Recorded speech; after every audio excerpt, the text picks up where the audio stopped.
7 minutes to 8. Now, a community group based around Mill Road in Cambridge are celebrating All Things 72 tomorrow.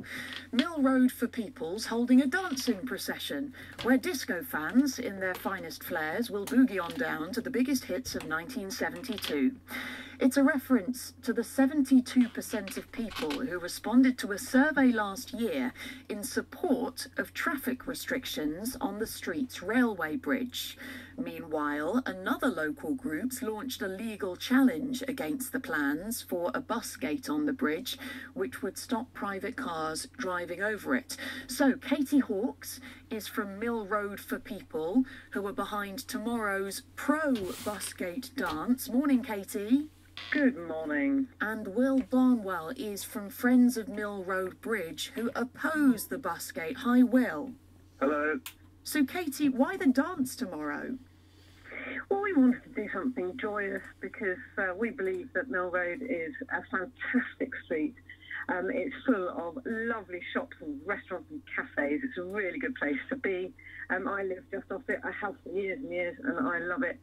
And we think that it will be greatly benefited by a reduction in traffic, and that's based on very, very good evidence.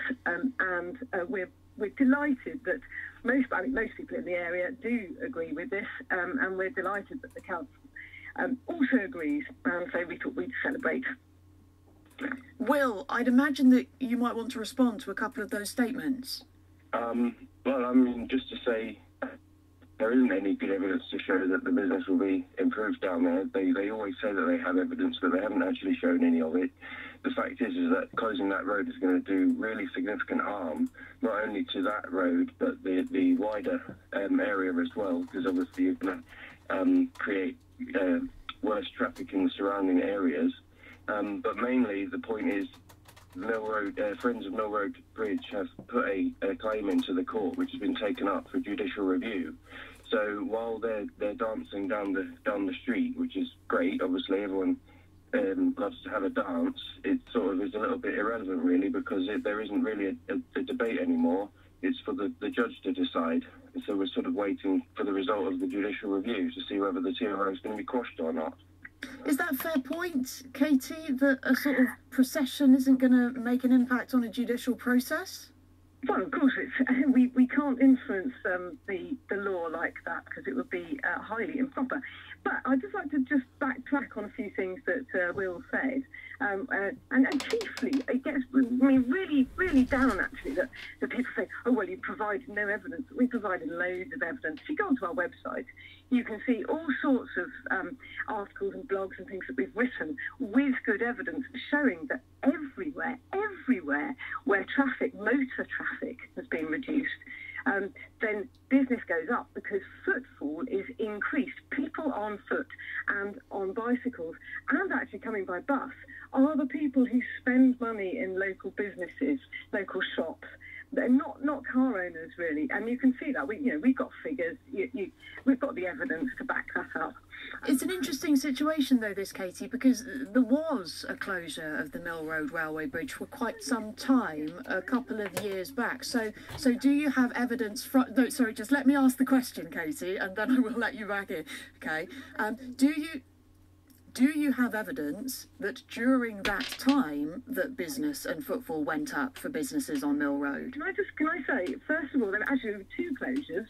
One was in 2019 when there were major gasworks on the road and you couldn't actually cross the road. First of all, you couldn't cross the bridge even if you were on foot. And secondly, you couldn't get from one side of the road to the other because there was massive gas pipes and things going in. So that was disastrous for everybody. It was horrible to live through it. It was horrible to be a business through it.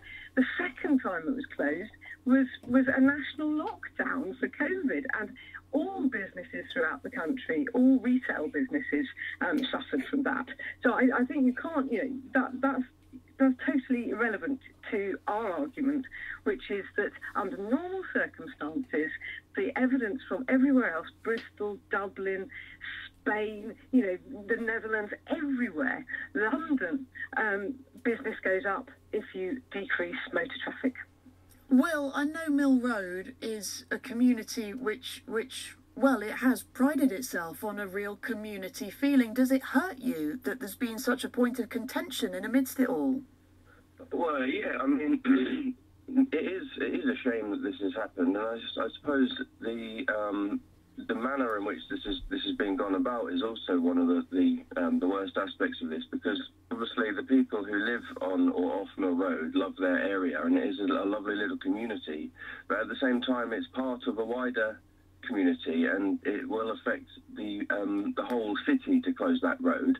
And this kind of consultation process which has gone on was really quite small scale, and a lot of people didn't know it was happening while it was going on. And since the decision's been made, so many people in that area and the wider area have said, well, you know, I didn't know that consultation was happening. If they close that road, it's going to cause lots of harm, and it's going to make journey times a lot longer, and make the traffic in surrounding areas a lot worse. And not only that. Okay, well, we're not going to go into the whole debate now. I just wanted to let the people of Cambridge who are listening to the radio know that this is happening, and they're at liberty to make up their own mind. Okay, well, thank you very much for your time this morning, and the same to you, Katie. Katie there from the group Mill Road for People, who are in favour of traffic restrictions to stop private cars crossing the railway bridge on Mill Road, and Will Barnwell, who's from Friends of Mill Road Bridge, who oppose that plan. If you see people dancing on Donkey Common in Cambridge tomorrow, at least now you know why.